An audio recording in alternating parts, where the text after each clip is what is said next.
नमस्ते दोस्तों, मैं गुलाम शेख।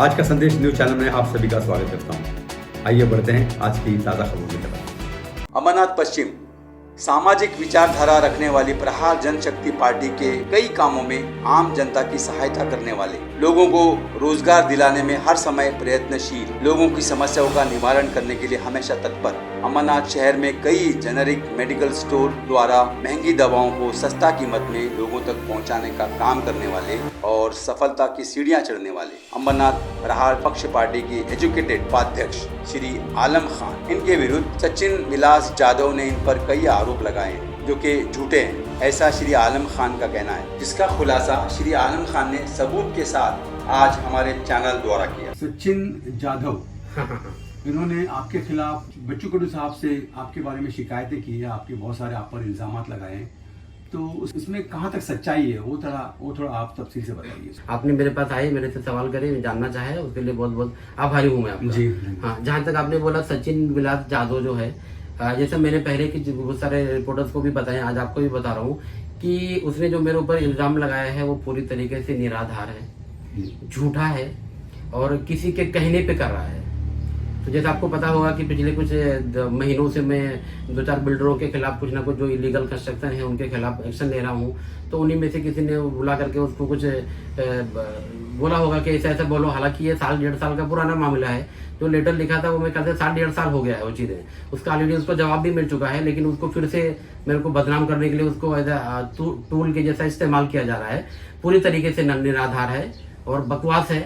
मेरे खिलाफ ऐसा मेरे को बदनाम करने की साजिश है। मुझे लगता है कि वो क्या करता है, पैसा लेके काम करता है। मुझे तो पूरा ये उसके ऊपर आरोप है कि कहीं ना कहीं किसी से पैसा लेकर के मेरे खिलाफ ये करने की कोशिश किया है उसने। जेनेरिक मेडिकल में आपके साथ उसने पार्टनरशिप किया है, ऐसा उसका कहना है, तो उसमें कहाँ तक सच्चाई है? देखिए गुलाम भाई, ये जेनेरिक मेडिकल में पार्टनरशिप किया है, ये दूसरे वो बोल रहा है, कोई सच्चाई नहीं है। वो पूरी तरीके से वो भी उसके पास कोई तथ्य नहीं है, कोई पेपर नहीं है कि मेरे पास अगर उसके पास है तो कोई मेरे मतलब पार्टनरशिप डेट है जो मेरे साथ पार्टनरशिप किया है उसने, या फिर मेडिकल के लाइसेंस में उसका मैं पार्टनर हूँ कहीं पे नाम लिखा हुआ लेके आए।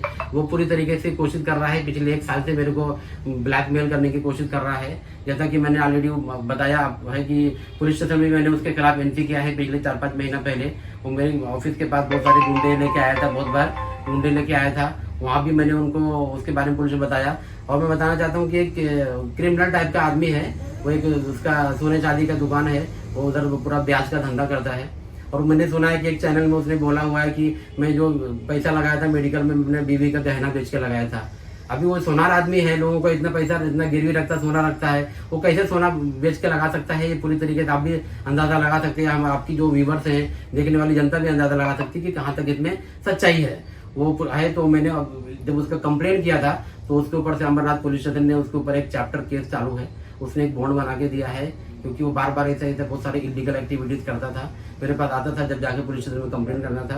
मैंने बहुत सारी फाइलें है मुख्यमंत्री तक के, मैंने उसके खिलाफ ईडी में भी शिकायत किया है, एंटी करप्शन में शिकायत किया था कि उसके पास ब्लैक मनी बहुत सारा है, यही पैसे को इधर उधर करने का। मेरे पास भी आया था कि ब्लैक मनी है हमारे पास, उसको कुछ धंधा अपन करते हैं। मैंने उसको भगा दिया, बोला भाई पार्टनरशिप में कोई धंधा नहीं, तुझे चाहिए तो आइडिया दे सकता हूँ कि तू धंधा कैसे करेगा, बाकी क्या पैसा तू लगाता वहाँ पे लीगल पैसा लगा, बाकी तेरे ब्लैक मनी से हमारा कोई वास्ता नहीं है, वो भी वो गवर्नमेंट देखेगी।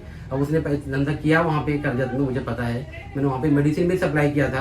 वहाँ पे मेरे ऑलरेडी मेडिसिन का पैसा में है, मेरे पास पेपर है, उसके स्टेटमेंट है, 3,65,000 रुपये मेरा अभी तक उसने दिया नहीं है। और करजत में जो मेडिकल स्टोर था वो उसी के नाम पे? वो उसी के नाम से था। आप चाहो तो उसके पास डॉक्यूमेंट लेके पाओ लो, उसमें आपकी कोई भागीदारी मेरी है ही नहीं वहाँ पे। ऐसे हुआ कि मतलब जबरदस्ती भागीदारी, ऐसे मतलब भागीदारी कैसे है? जैसे आप मेरे पास आए कि चलो मशवरा दे दिया, अब उसका लॉस हो गया तो बोलते भागीदारी। उनका कहना है कि नेरल में भी वो पार्टनरशिप में थे। नेरल का किसका दुकान? बिल्कुल आपने सही पूछा। नेरल का ऑलरेडी मैंने आपको जिससे पहले दिखाया कि नेरल का लाइसेंस जो है मेरे नाम पे आपने देखा ऑलरेडी कुछ है। और वो बोलता है कि मेरे पास पार्टनरशिप था, तो पार्टनरशिप का कोई डीड है जो लेके आए, बताए।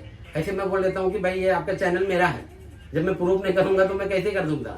मैं बोलता हूँ, अभी मैं बोलता हूँ कि अगर उसको लगता है मेरे से कोई कंप्लेंट है, उसको कुछ गलत फहमी हो रही है, या कुछ लोग उसको गलत तरीके से चढ़ा उड़ा के या फिर मेरे को बदनाम करने के लिए कोशिश कर रहे हैं, मैं बोलता हूँ कि भाई मैं दुआ करता हूँ कि खुदा भगवान उसको सद्बुद्धि दे, मेरे जैसे जो अच्छे समाज के लिए काम कर रहे हैं उनको बदनाम ना करे, क्योंकि बहुत सारे लोग हमसे बेनिफिट ले रहे हैं। आज अमरनाथ में कम से कम अभी तक के पिछले 5 सालों में 1-2 हज़ार से ज़्यादा लोगों को मैं रोजगार दे रहा हूँ अमरनाथ में। जो बच्चे भटकते थे तो फालतू काम करते थे उनको मैं लेके आया, काम पे लगाया, अच्छा काम कर रहे हैं, परिवार अच्छा खुश है। और मैं जनरिक मेडिकल से लोगों की सेवा कर रहा हूँ। बहुत सारी कठिनाइयाँ हमारे पास थी, तो मैं रिक्वेस्ट करता हूँ कि भाई उसे ये काम मत करे ऐसा, क्योंकि ऐसा करेगा तो उसको उसकी तकलीफ हो जाएगी।